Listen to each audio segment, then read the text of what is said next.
Hello students, good morning to all of you. मैं अरविंद सिंह आप सभी लोगों का शिवराज मैथ्स क्लासेस में बहुत बहुत स्वागत करता हूं। आइए क्लास 10th में हम लोग चैप्टर सेकंड पॉलिनोमियल पढ़ रहे थे, जिसमें हमने कुछ इंपॉर्टेंट क्वेश्चंस है ना बोर्ड की दृष्टि से पढ़े थे। तो बोर्ड पे बेस्ड और कुछ क्वेश्चन कर लेते हैं। आइए क्वेश्चन देखते हैं। क्वेश्चन है कि find the zeros of the given polynomial and verify the relationship between zero and coefficients. मतलब कि एक पॉलिनोमियल है, उसके हमें जीरोस फाइंड करने हैं। इसके बाद रिलेशनशिप वेरीफाई करना है कि उसके बीच में जो रिलेशनशिप होता है जीरोस के बीच में और कोफिशिएंट के बीच में, वो ट्रू है कि नहीं है। ठीक है ना। तो हमें ये क्वेश्चन ये दिया है x² माइनस ब्रैकेट में 2a plus b into x plus 2ab। ठीक है ना। इसका हमें जीरोस फाइंड करना है, और जब जीरोस आ जाए तो जीरोस और कोफिशिएंट में क्या रिलेशन है उसे प्रूव करना है। ठीक है ना। तो आइए देखते हैं आगे इसको कैसे सॉल्व आउट करेंगे। Now we will find the zeros of given polynomial. इसका जीरोस फाइंड करेंगे तो इसके लिए फैक्टर करना पड़ेगा। हमने x² को x² लिखा, अब इस माइनस का अंदर में मल्टीप्लाई होगा तो -2a और x का मल्टीप्लाई -2ax हो जाएगा, और ये प्लस माइनस क्या हो जाएगा -b और x का मल्टीप्लाई -bx और प्लस 2ab। ठीक है। यहाँ तक आगे देखिए, इसमें x है और यहाँ भी x है, हमने x कॉमन लिया तो यहाँ पे एक x बचेगा और -2a बचेगा, ब्रैकेट क्लोज किया। ठीक है। फिर यहाँ पे आपको b दिख रहा है, यहाँ पे b दिख रहा है, तो -b जब कॉमन लेंगे तो यहाँ पे x बचेगा।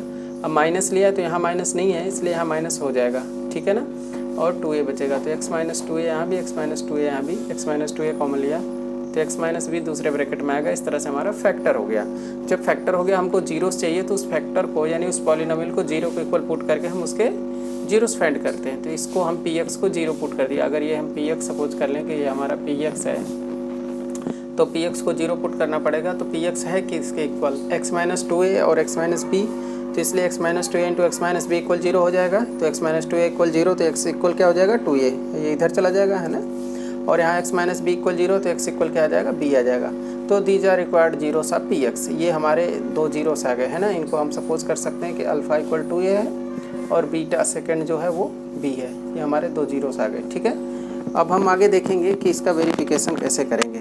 ठीक है ना। वेरिफिकेशन के लिए देखिए, यहाँ पे वेरिफिकेशन के लिए हमें पता है फार्मूला कि alpha plus beta equal -b/a। ठीक है ना। मतलब sum of zeros equal minus coefficient of x upon coefficient of x²। यही तो है ये।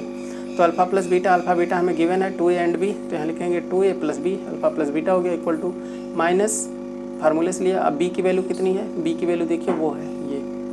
ठीक है ना। -2a प्लस b, तो माइनस लिखा हमने ये 2a प्लस b, ये माइनस तो इस फार्मूले का है बटे a अपॉन a का मतलब x² का कोफिशिएंट। x² कोफिशिएंट क्या है, कुछ भी नहीं तो 1 है। तो ये माइनस माइनस प्लस हो जाएगा है ना, ये प्लस हो जाएगा। और 2a प्लस b, तो 2a प्लस b, इधर 2a प्लस b है, तो means LHS left hand side equal right hand side. ठीक है ना। तो left hand side equal right hand side हो गया, तो इसका मतलब ये वेरीफाई हो गया, यानी सही है ना। मूलों का योगफल बराबर माइनस x का गुणांक बटे x² का गुणांक को संतुष्ट कर रहा है। दूसरा देखेंगे alpha into beta equal c/a, मतलब कि product of zeros equal constant term upon coefficient of x²। ठीक है ना। तो अब अल्फा की वैल्यू क्या है 2a है, तो वो लिखा, इंटू बीटा की वैल्यू b है, b लिखा, तो 2a इंटू b हो गया। और c की वैल्यू यहाँ पे कांस्टेंट टर्म कितना दे रखा है 2ab, तो हमने वो 2ab लिखा अपॉन a का मतलब x² का कोफिशिएंट दैट इज़ 1, तो 2ab अपॉन 1, तो 1 से कोई फर्क नहीं पड़ता, 1 2 जा 2 ही हो जाएगा 2ab, और यहाँ भी मल्टीप्लाई करने पे 2ab, तो 2ab equal 2ab means LHS equal RHS। ठीक है ना।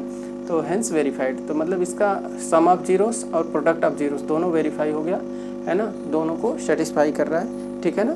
तो ये इस तरह से आप इसको कर लेंगे। ठीक है। आइए आगे देखते हैं। आइए एक और क्वेश्चन देखते हैं इसी पे बेस्ड। वही है कि find the zeros of the given polynomial and verify the relationship between zeros and coefficient. वही करना, जीरो फाइंड करना, रिलेशनशिप को वेरीफाई करना है। क्वेश्चन है 5x² और -4 - 8x। ठीक है ना। तो पहले आप देखिए, ये x² का टर्म है, इसके बाद x का टर्म नहीं है, कांस्टेंट टर्म आ गया, x का टर्म इधर है। तो आप ऐसा नहीं करेंगे कि ये a b c ऐसा हो गया, ऐसा नहीं है। इसको पहले स्टैंडर्ड फॉर्म में आपको करना पड़ेगा। तो 5x² - 8x - 4 पहले लिखेंगे। ठीक है ना। फिर इसका फैक्टर करेंगे। तो पहले फैक्टर कह सकते हैं 5 × 4, इसका मल्टीप्लाई करना पड़ता है, तो 5 4 जा 20 आ गया। अब 5 4 9 होगा, 8 तो आएगा नहीं, तो 20 का दूसरा फैक्टर लेंगे, 10 2 जा 20 है ना। और 10 में से 2 माइनस करने पर क्या आ जाएगा 8 आ जाएगा। ठीक है ना। तो ये बीच का भी आ जाएगा और 10 2 जा 20 भी आ जाएगा। ठीक है ना। 5 4 जा 20, 10 2 जा 20, तो मल्टीप्लाई करने पे भी आ रहा है और हम इसको माइनस कर रहे हैं तो भी आ रहा है। तो तो आप लिखेंगे 5x² माइनस 8 को है ना स्प्लिट करेंगे 10 - 2 से, तो 8 की जगह 10 - 2 लिख देंगे इंटू x लिख देंगे, फिर -4 लिख देंगे। ठीक है, इस तरह से 8 को हमने चेंज कर दिया। अब होगा 5x² माइनस 10x, क्योंकि 10 और x का multiply 10x, minus minus plus 2x और -4।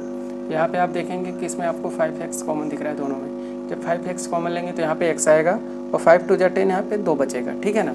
अब इसमें देखिए आपको 2 कॉमन दिख रहा है ना। 4 को 2 × 2 लिख सकते हैं, तो 2 कॉमन है। 2 कॉमन लेंगे तो यहाँ पे x आएगा और माइनस यहाँ पे 2 बचेगा, क्योंकि एक 2 हम ले लेंगे, दूसरा बच जाएगा।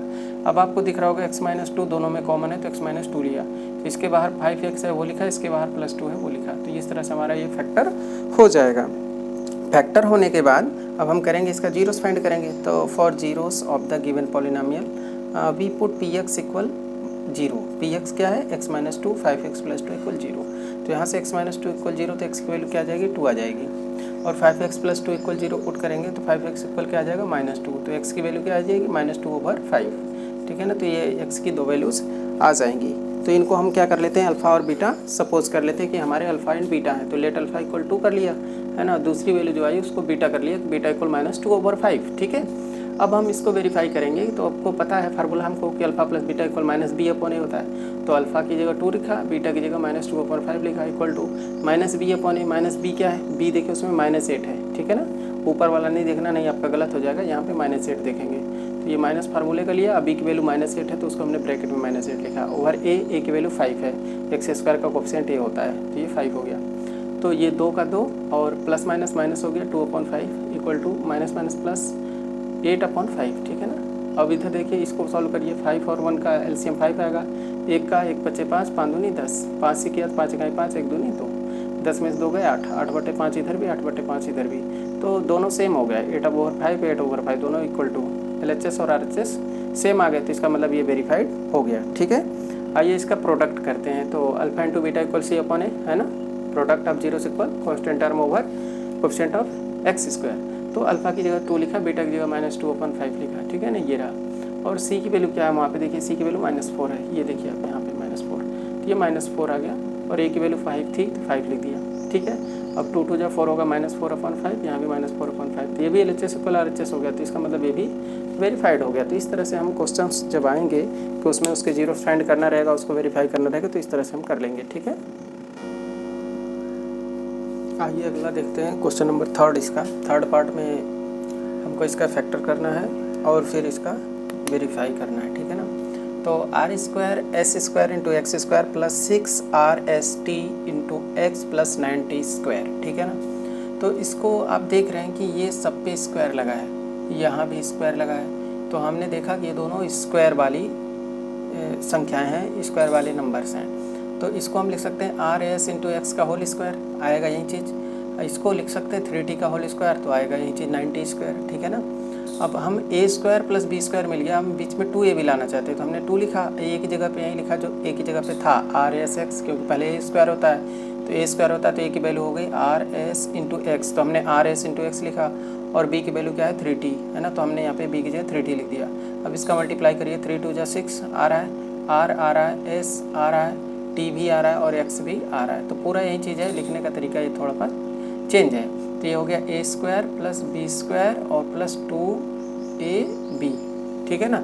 तो फार्मूला बन गया a + b होल स्क्वायर। तो a की जगह पे RS × x प्लस b की जगह 3t। तो हमने इस पूरे चीज़ को a + b का होल स्क्वायर के रूप में RS × x + 3t का होल स्क्वायर कर लिया। अब होल स्क्वायर है तो इसी को हमने 2 बार लिख लिया, RSX + 3t और दूसरे ब्रैकेट में RSX + 3t = 0, क्योंकि हमको जीरो चाहिए। तो RS × x + 3t = 0 किया तो RS × x इक्वल होगा -3t, फिर x इक्वल हो गया -3t/RS। ठीक है ना। और यही सेम चीज़ दोनों है, तो इसकी दूसरी वैल्यू x की वहीं आएगी -3t/RS। ठीक है ना। तो ये दोनों हमारे जीरोस आ गए, जो कि अल्फ़ा और बीटा की वैल्यू बन जाएंगे। ठीक है ना।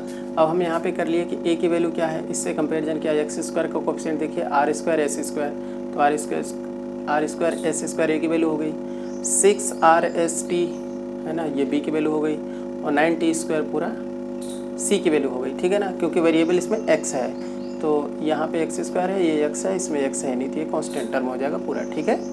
अब देखिए हम यहाँ पे अल्फ़ा और बीटा दोनों इक्वल है, तो alpha equal to beta equal -3t/RS हमने इसी को लिख लिया है, दोनों अल्फ़ा बीटा की वैल्यू।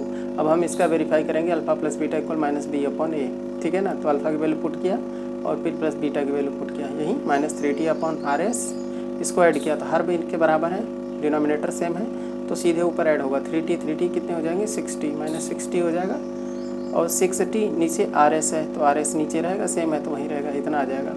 और इधर देखिए, इधर क्या है -b, तो b की वैल्यू 6RST है तो वो लिखा माइनस लगा के, बिकॉज फार्मूले माइनस है।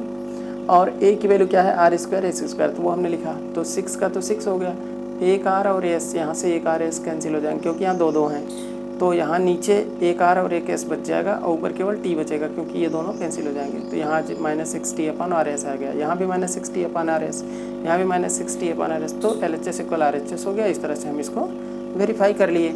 अब प्रोडक्ट देखिए, अल्फ़ा इंटू बीटा C/A, तो अल्फ़ा बीटा क्या है, वही है -3t/RS, दोनों सेम है तो मैंने लिख दिया -3t/RS इंटू -3t/RS, और C/A C है 90², ये लिखा, और a की वैल्यू r² है वो लिखा, माइनस माइनस प्लस हो गया, 3 3 9 हो गया, t² हो गया, ठीक है ना। नीचे r का r में r² हो गया, s का s में s² हो गया, इक्वल टू 90²/r² s²। तो आप देख रहे हैं कि 90²/r² s², 90²/r² s², तो यहाँ भी LHS इक्वल RHS है। इस तरह से हम इसको वेरीफाई कर लेंगे, ठीक है। उम्मीद है आपको ये भी क्वेश्चन समझ में आ गया होगा।